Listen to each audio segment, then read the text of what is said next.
El amor es necesario para ser felices. ¿Sí? El amor es necesario para ser felices. Eso sí que... Voy a cambiar este micrófono porque hace como un poco de...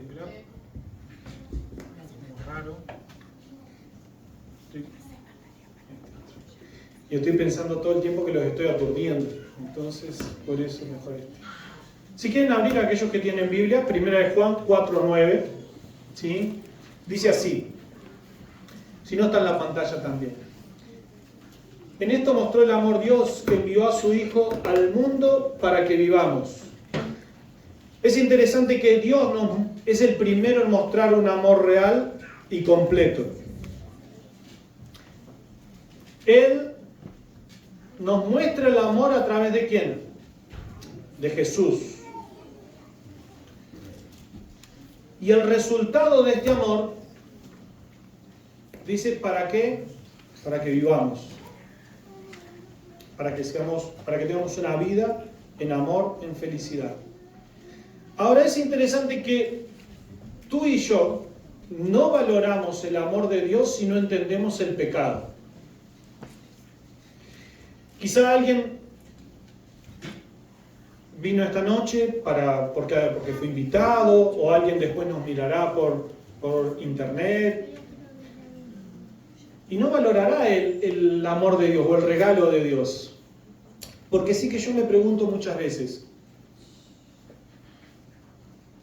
el amor de Dios es valorado cuando entendemos de qué somos liberados. Si yo no entiendo de qué me libera el sacrificio de Jesús, el amor de Dios no tiene sentido. O sea que si yo no entiendo el pecado, porque Jesús vino para librarme del pecado, ¿sí o no? Ahora, si para mí el pecado no es un problema, entonces Jesús no tiene valor. El sacrificio de Jesús no tiene ningún valor. ¿Explico mi razonamiento? Si me libran, si yo tengo un 0 kilómetro y alguien me dice, te voy a librar del 0 kilómetro y se lo lleva para su casa, ¿voy a entender eso como una bendición o una maldición? Una maldición, me está sacando mi 0 kilómetro.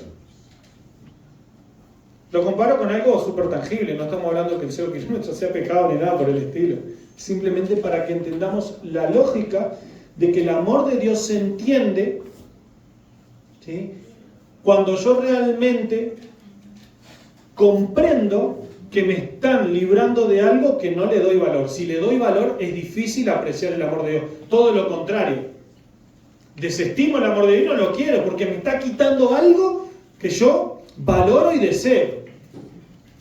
Entonces quizás en esta vida, tú llegaste esta noche con muchos deseos que piensas que son valiosos para tu vida. Quizás tienes situaciones en tu día a día que piensas que pueden ser valiosos para tu vida. Y eso hace que no valores el amor de Dios como deberías, que no sea importante el amor de Dios.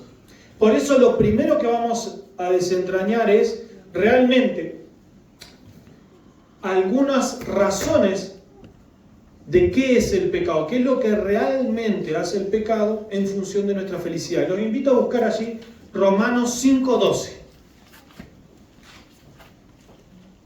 Para que todos vayamos leyendo, alguien puede irme buscando Salmo 32, así de cuando lo tenga me levanta la mano, así le voy a pedir que lo lea.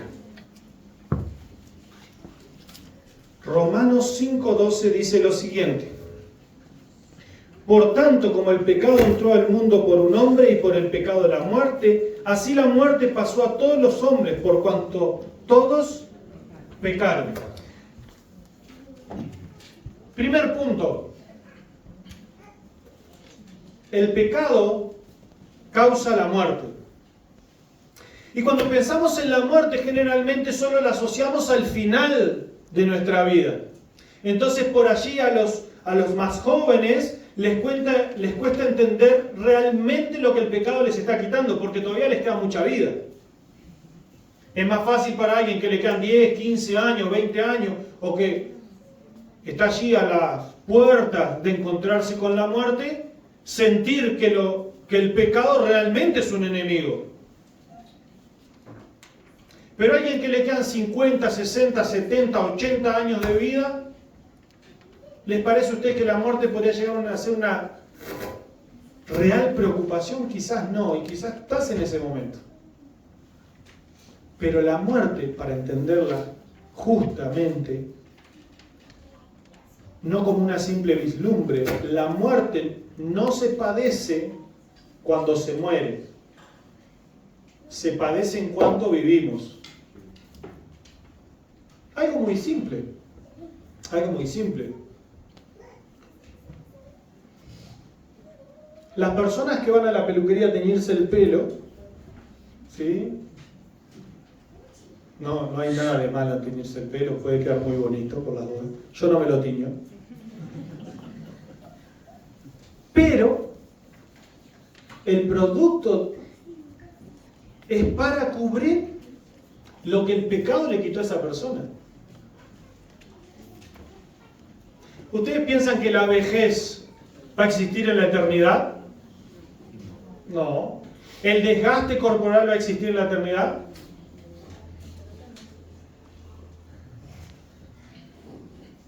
Y lamentablemente el envejecimiento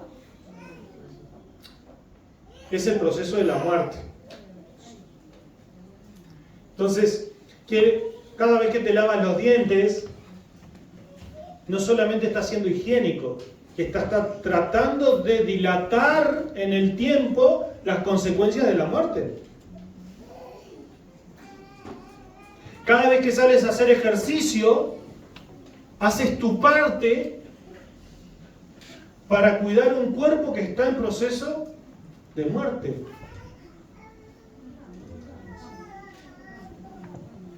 Tipo de decadencia. De decadencia. Si alguno quiere, sin problema. Es el decline del ser humano. El ser humano nace para ser eterno y el pecado le demuestra que no lo es. Entonces, por más que seas joven,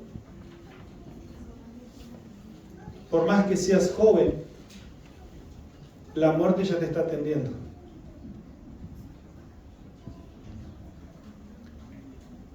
Ahora vamos a ver cómo Dios nos libra de esto. ¿Alguien tiene Salmo 32, 1 al 4? ¿Que lo quiera leer? Se puede poner de pie y lo lee fuerte y claro.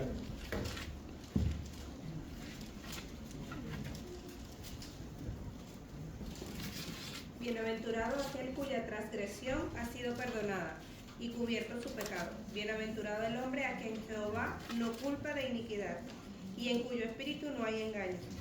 Mientras callé, se envejecieron mis huesos, en mi gemir todo el día, porque de día y de noche se agravó sobre mí tu mano, y se volvió mi verdor en sequedades de verano.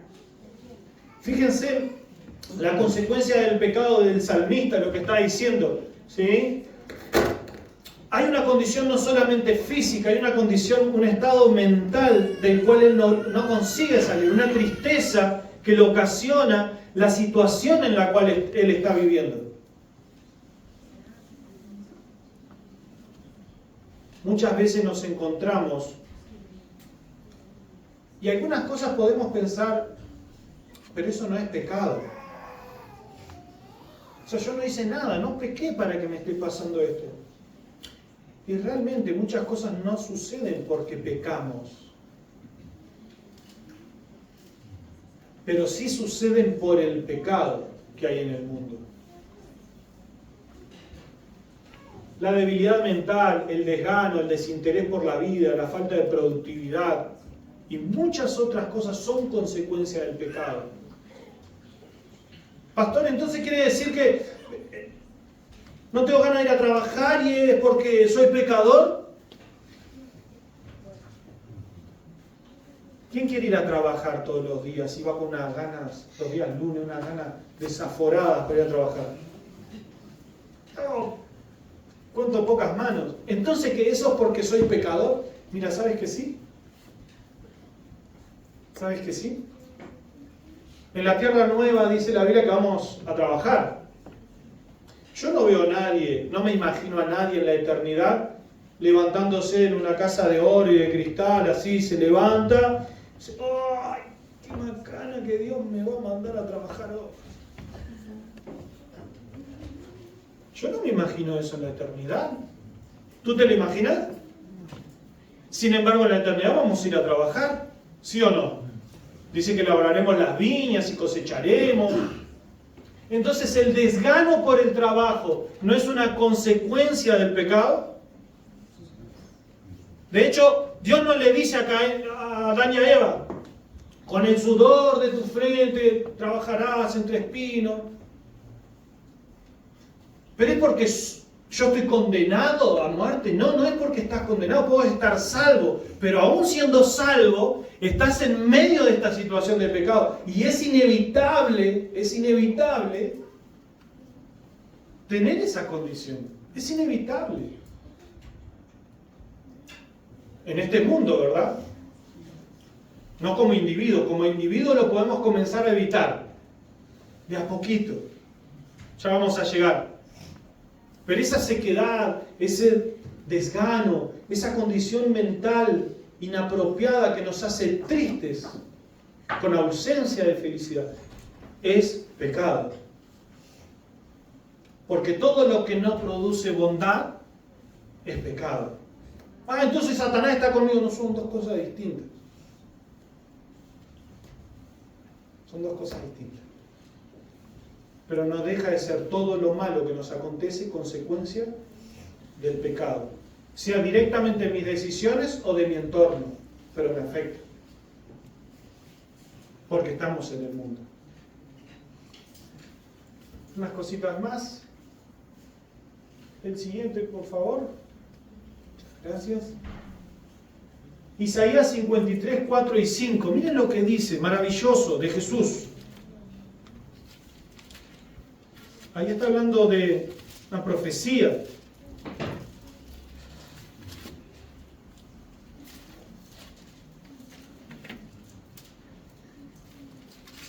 Isaías 53, 4 y 5. Dice así: ciertamente llevó Él nuestras enfermedades y sufrió nuestros dolores, pero nosotros lo tuvimos por azotado, como herido y afligido por Dios. Mas Él fue herido por nuestras rebeliones, molido por nuestros pecados. Por darnos la paz, cayó sobre Él el castigo, y por sus llagas fuimos nosotros curados. Fíjense qué interesante, el texto dice que cargó con nuestras enfermedades. ¿En algún momento en la vida de Jesús el relato cuenta que Él estuvo enfermo? No cuenta el relato que estuvo enfermo. ¿Qué enfermedad es el cargo del ser humano? El pecado. El pecado. Querido, si estás pasando por una enfermedad, por una situación de dificultad mental, tristeza, ansiedad, depresión,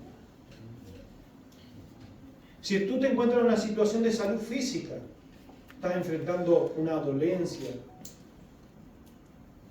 tienes algún estudio que estás en la incertidumbre de qué puede ser, quiero decirte, nada de eso Dios te envió. Nada de eso está en los planes de Dios. Y nada de eso está en los futuros planes de Dios.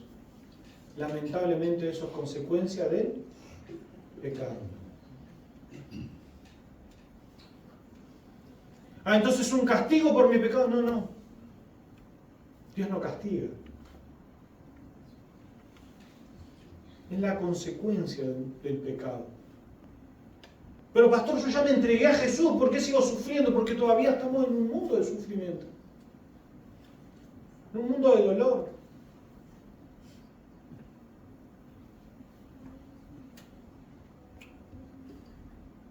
Pero aún así puedes ser feliz. Salmo 39:1. Miren lo que dice. Yo dije, atenderé a mis caminos para no pecar con mi lengua.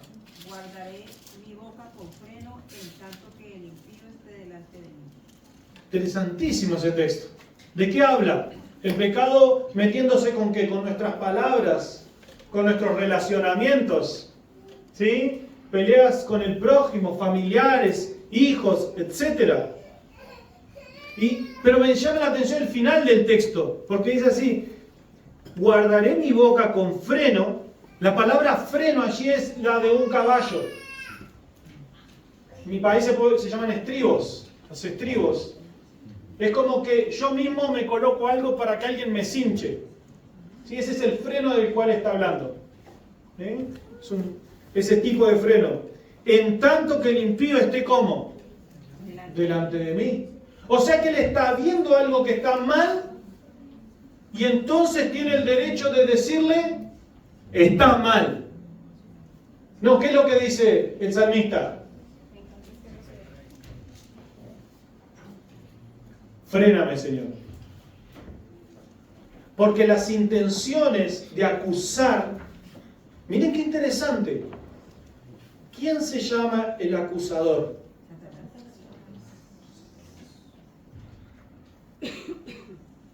O sea, el impulso de acusar no es divino.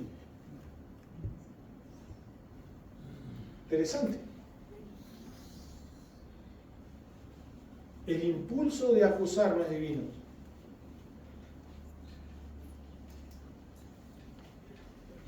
Dios no tiene intenciones de acusar a sus hijos, ni a sus enemigos. Él tiene las intenciones de salvarlos. Por eso cuando Dios se acerca al pecador, es para mostrarle el pecado acompañado de una búsqueda de solución. Si mi accionar no va acompañado de una búsqueda de solución para mi hermano y simplemente mostrarle su pecado, nuestra intención radica simplemente ¿en qué? En un pecado.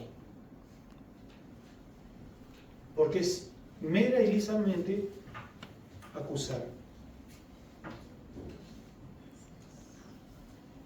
Por eso en el Nuevo Testamento no lo dice con esta palabra, ¿sí? Lo dice en una frase, pero para resumirla: los chismosos no entran al reino de los cielos. ¡Opa! Pobre la vecina, no. Es una realidad. Ahora, querido, ¿qué es esto? ¿Te desagrada esa situación en ti, o en tu vida, o en tu iglesia, o en tu vecindario? ¿Te desagrada, sí o no? ¿A quién no le desagrada? Es difícil. ¿Eso es porque son malos o porque somos pecadores? Porque somos pecadores.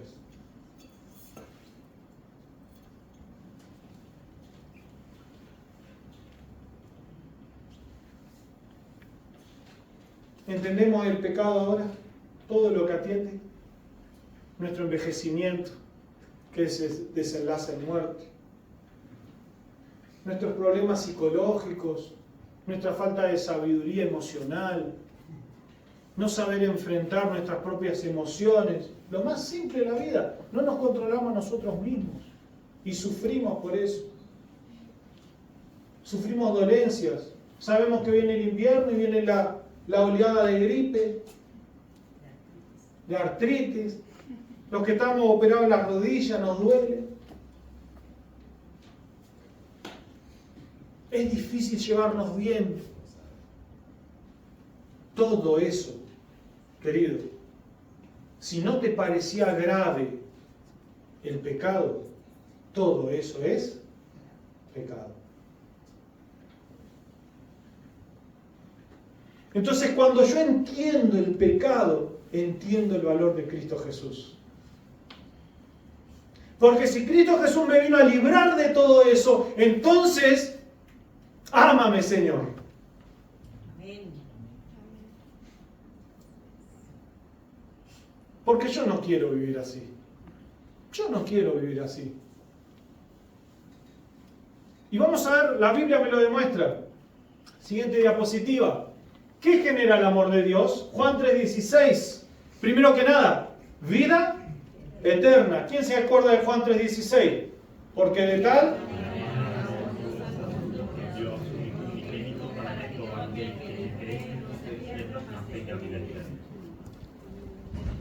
O sea que lo primero que nos quita el pecado es la vida. Lo primero que nos devuelve Jesús es la vida.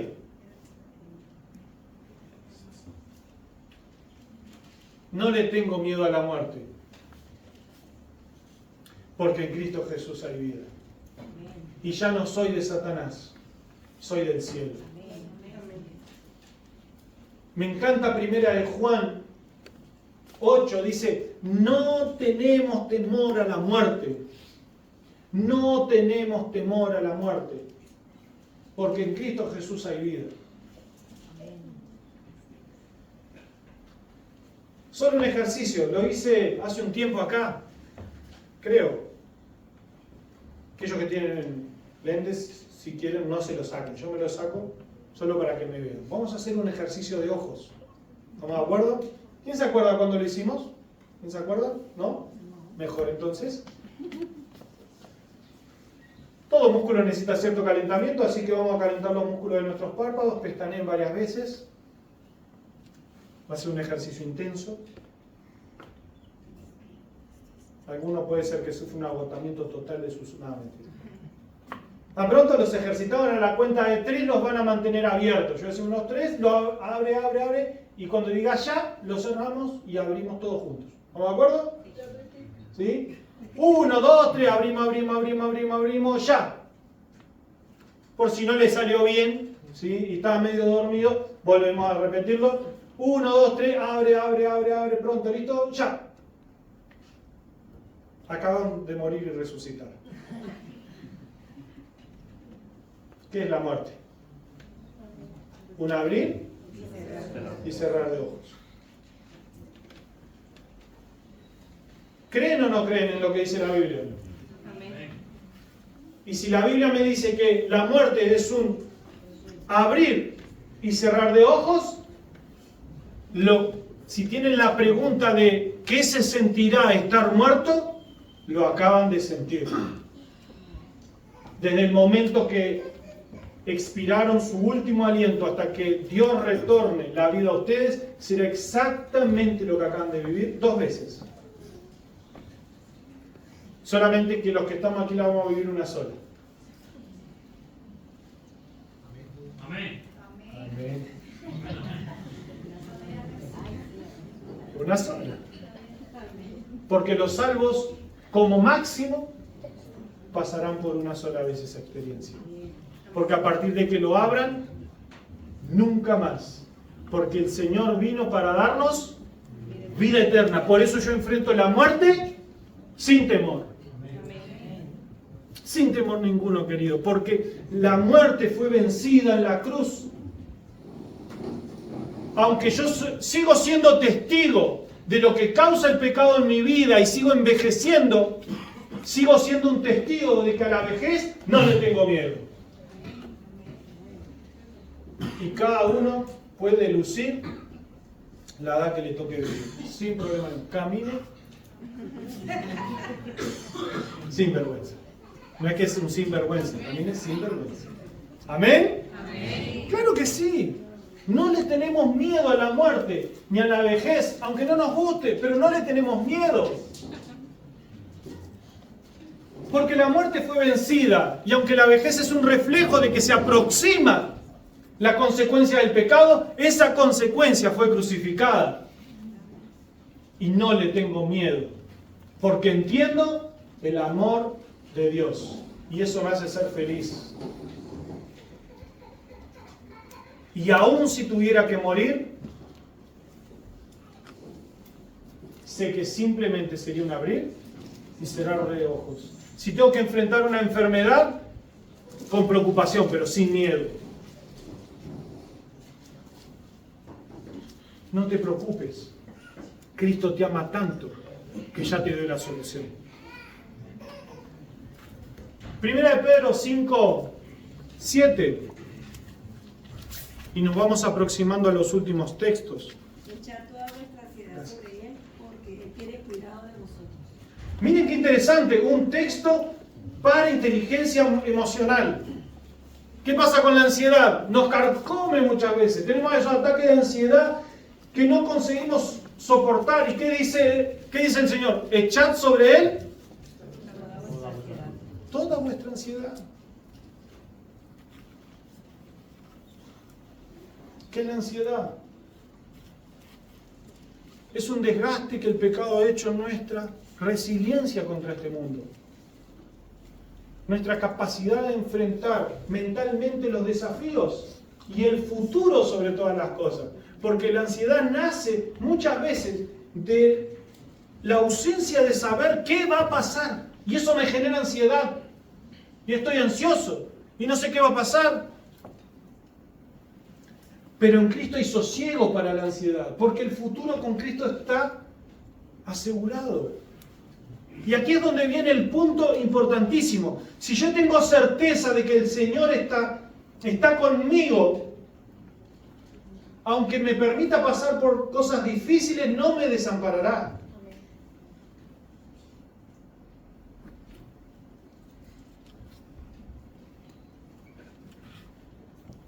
Hay una persona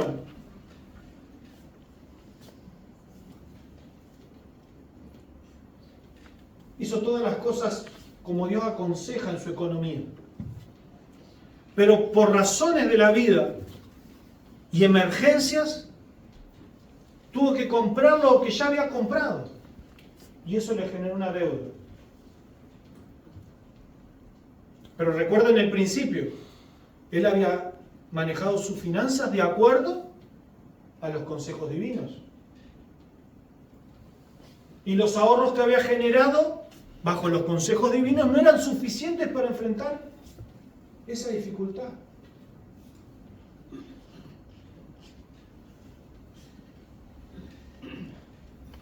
Pasó un mes, pasó otro, la deuda seguía allí. ¿Qué comienza a pasar aquí adentro? Parece que el estómago cobra vida.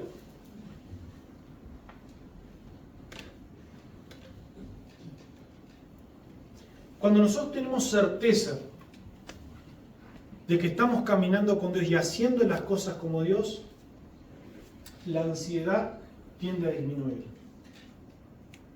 Quizás no hay ausencia de ansiedad, pero en la medida que yo, cuanto más hago lo que Dios quiere, menos ansiedad tengo.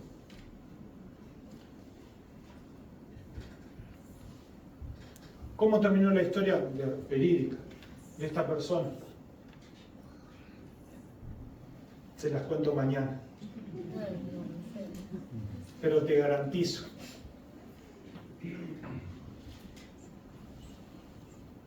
que aunque la preocupación esté presente, la ansiedad no te gane.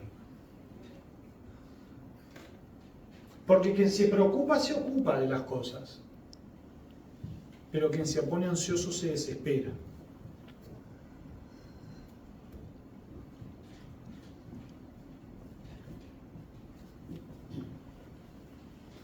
Que nuestra mente, nuestra inteligencia emocional, comencemos a entrenarla como quien está yendo para el cielo. Porque ahí hay una clave para la felicidad.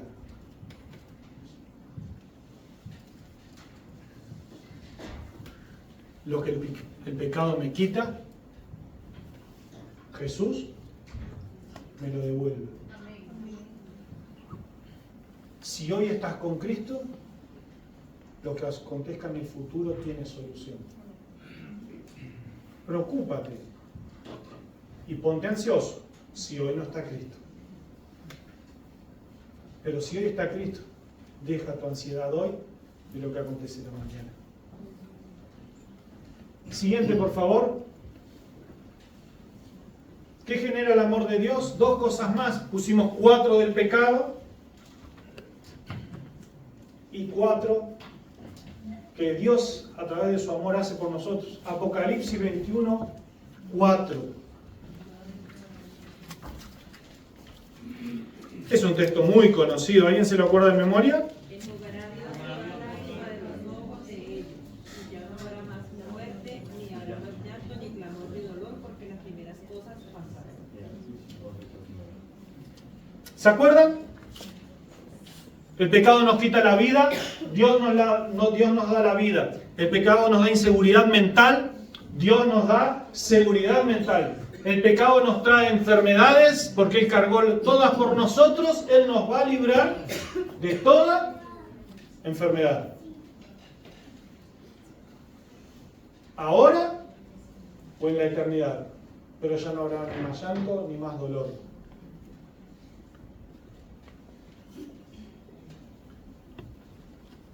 Mateo 6:12. Y perdónanos nuestras deudas, como también nosotros perdonamos a nuestros deudores. Fantástico. Si me perdonan, me perdonan. Ese está en el punto anterior.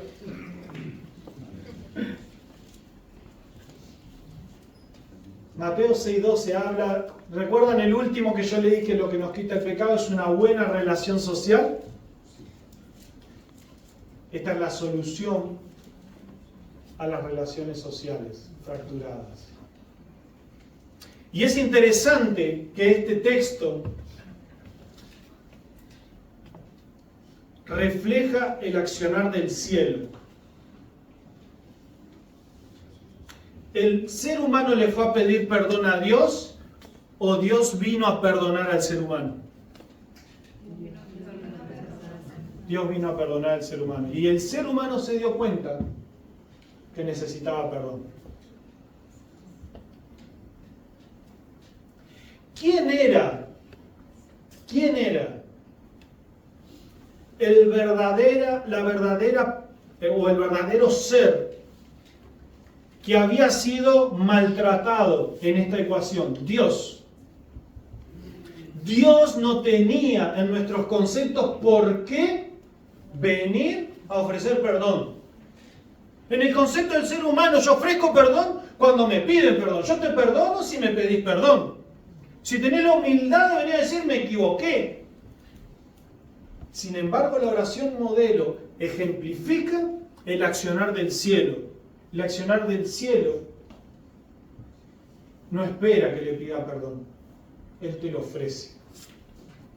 Por eso la oración modelo dice, perdónanos así como nos piden perdón. ¿Dice eso? Perdónanos así como nosotros perdonamos. El que te pidan perdón porque te sientes mal, porque te sientes angustiado, porque te trataron mal, y con total justicia quizá de verdad te trataron mal. ¿Acaso nosotros de verdad no tratamos mal al cielo? Sí. Entonces quizá de verdad te trataron mal. Pero aún así, lo único que tú puedes controlar no es lo que el otro puede hacer con lo que ya te hizo. Tú no puedes controlar lo que el otro desea o quiere hacer. Lo único que tú puedes controlar es lo que tú vas a hacer frente a lo que el otro te está haciendo. Es lo único que tú puedes controlar. Por eso, la invitación de la oración modelo es a que hagas lo único que tú puedes hacer para ser feliz cuando te han tratado mal.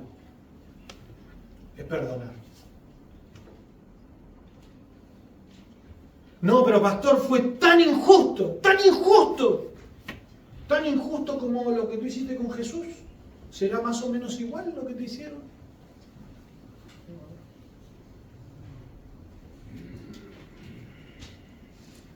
¿Y quién me ofreció el perdón? Jesús. No hay justificativa para que tú no ofrezcas perdón, aunque no lo quieras. No hay justificativa para que devolvamos mal por mal, porque ese no es el ejemplo del cielo. No hay justificativa para mantenernos en el rencor. No hay justificativa para que por lo que otros me hicieron yo sea infeliz. No tienes por qué estar triste por lo que otros te hicieron. No tienes por qué estar angustiado. No tienes por qué sacrificar tu felicidad por lo que los otros hacen.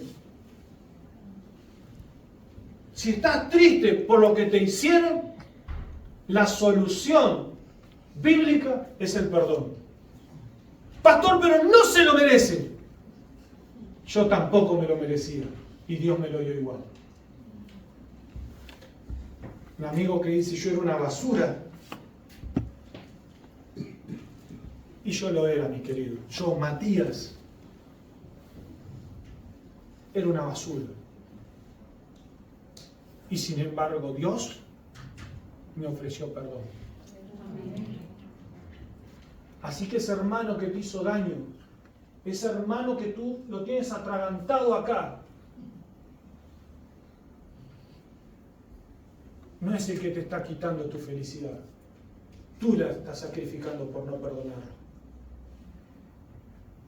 Es momento de soltar y no ver lo que te hicieron, sino lo que te invita Jesús a hacer tú por ellos. Yo no lo merecía y Él me perdonó. Tu hermano no lo merece, pero perdónalo. Porque es el secreto para la solución de las relaciones rotas. El secreto para la felicidad es el perdón. No buscar que te pidan perdón. El secreto para la felicidad es el perdón. Y el que nos enseñó eso fue el amor de Dios. Fue el amor de Dios. Que nadie te quite lo que Dios te ha regalado, que es ser feliz en cuanto Él viene. Siguiente, por favor. Felicidad en el amor divino. Ser feliz no depende de lo que tú hagas, depende de cuánto tú te acercas al amor que Dios tiene por ti. Dios te ama tanto, que Él hizo todo por nosotros. No hay amor más grande, no hay nada de lo que hayas hecho que te pueda apartar de la felicidad divina en su amor. Volvamos al altar de Jesús, volvamos a sus pies.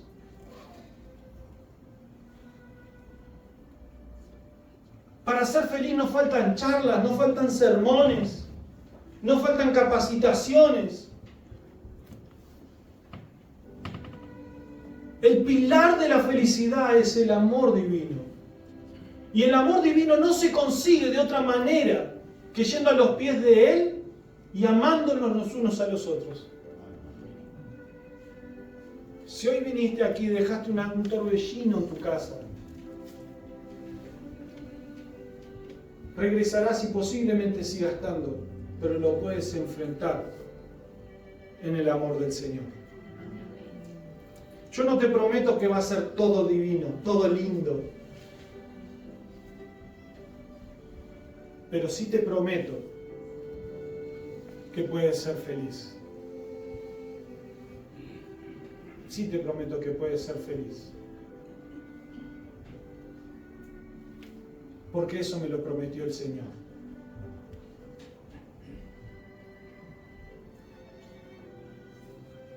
Déjate amar y sé feliz.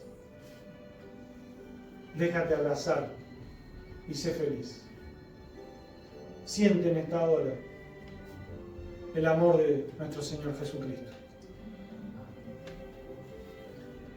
Él vino para librarte de todas esas consecuencias de pecado. Y Él hoy las coloca delante de ti. Nuestro primer pilar para una felicidad eterna es dejarnos amar. Rindámonos en esta hora, en oración, frente a nuestro Señor. No los invito a arrodillarse porque la oración quizás va a demorar un poquito. No quiero que estés incómodo para que te me distraigas. Por eso, así como estás, cierra tus ojos y vamos a orar. Padre nuestro que estás en los cielos, Señor, tu palabra hemos ido de atrás para adelante, Y no nos queda duda, Señor, de que tu amor es la clave para pasar por este mundo. No son las cosas, no es el país, ni nuestros bienes, ni nuestras cosas, sino es tu presencia en nuestras vidas.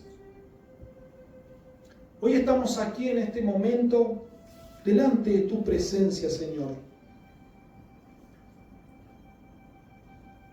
dispuestos a pedir tu amor una vez más.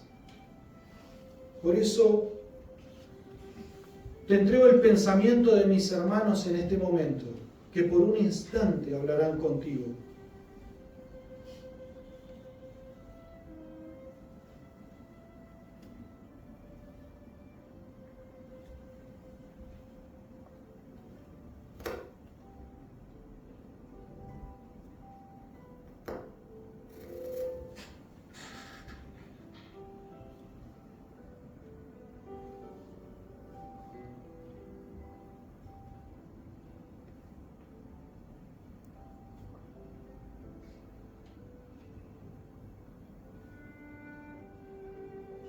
Señor, escucha nuestros corazones dolidos. Escucha, Señor, nuestros deseos más profundos. Escucha, Señor, ahora los desafíos de mis hermanos que quizás nadie conoce.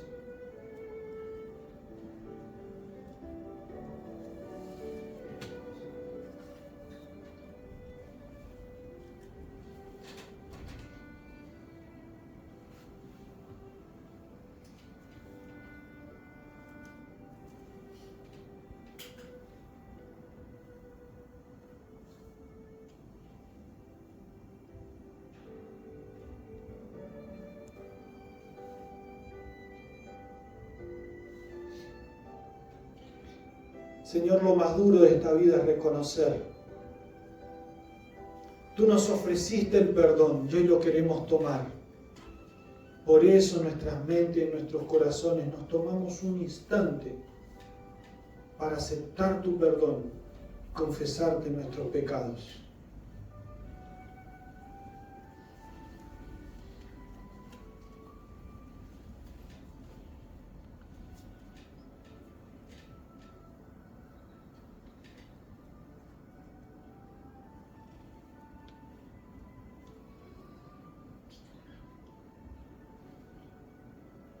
Gracias, Señor. Nos retiramos de aquí con la plena certeza de que tú nos has escuchado, con la convicción de que cumples tus promesas y con el deseo profundo de ser felices en tu presencia. Coloca en nosotros la paz, hoy y siempre, en el nombre de Jesús. Amén.